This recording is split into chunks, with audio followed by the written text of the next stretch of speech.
Hi അസ്സലാമു അലൈക്കും.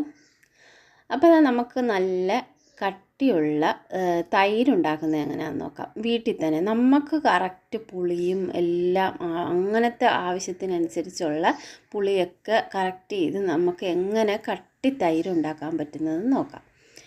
അപ്പോൾ നല്ല ഫാറ്റായിട്ടുള്ള മിൽക്ക് വേണം.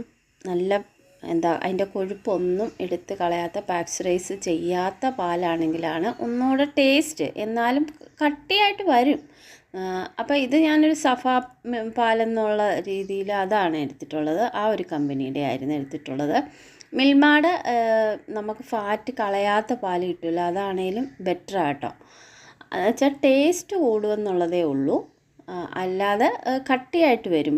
സാധാ മിൽമ കവർ പാൽ വാങ്ങിച്ചാലും കട്ടിയായിട്ട് തന്നെ വരും.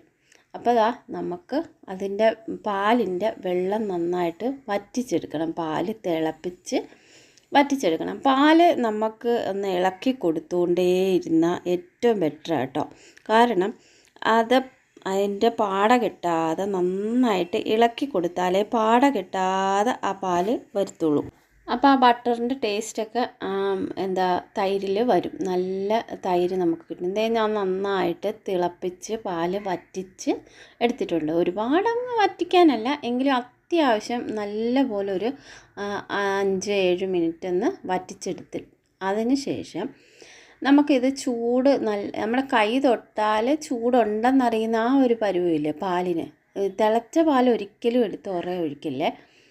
നമ്മൾ കൈ തൊടുമ്പം നല്ല കയ്യിൽ ചൂടുണ്ടായിരിക്കണം അത്യാവശ്യം. ആ ഒരു രീതിക്ക് വേണം പാല് ഒഴിക്കാൻ. ഇപ്പോൾ ഈ പഴയ തൈര് എൻ്റെ കയ്യിലുണ്ടായിരുന്നു.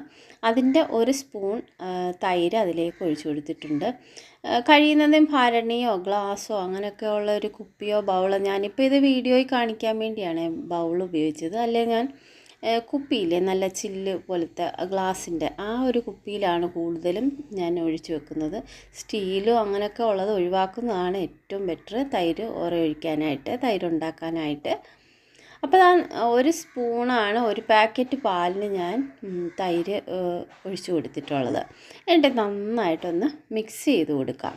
അപ്പോൾ ഒരു 3-4 മണിക്കൂർ നമുക്ക് ചൂടുള്ള സ്ഥലത്തേക്ക് അടച്ച് മാറ്റി വയ്ക്കുക. അപ്പോഴത്തേക്കിനും നല്ല സെറ്റായി വരും.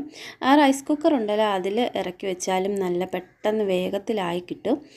അതുപോലെ തന്നെ നമുക്ക് പുളി അത്രയും മതിയെങ്കിൽ അന്നേരം തന്നെ ഫ്രിഡ്ജിലേക്ക് മാറ്റാം. അതല്ല പുളി കുറച്ചുകൂടി വേണമെങ്കിൽ കുറച്ച് നേരം കൂടി പുറത്ത് തന്നെ സൂക്ഷിക്കാം. അപ്പം തന്നെ ഉപയോഗിക്കാം. നല്ല കട്ട തൈരാണ്. അപ്പം ഇൻഷാ അല്ലാഹ് നല്ലൊരു വീഡിയോ ആയിട്ട് ഇനിയും കാണാം. സബ്സ്ക്രൈബ് ചെയ്യാതെ കാണുന്നെങ്കിൽ ഒന്ന് സബ്സ്ക്രൈബ് ചെയ്യുക, ഓൾ ബട്ടൺ പ്രസ് ചെയ്യുക, ഷെയർ ചെയ്യുക. അപ്പോൾ ഓക്കെ, താങ്ക് യു. അസ്സലാമു അലൈക്കും വറഹ്മത്തുള്ളാഹി വബറകാതുഹു.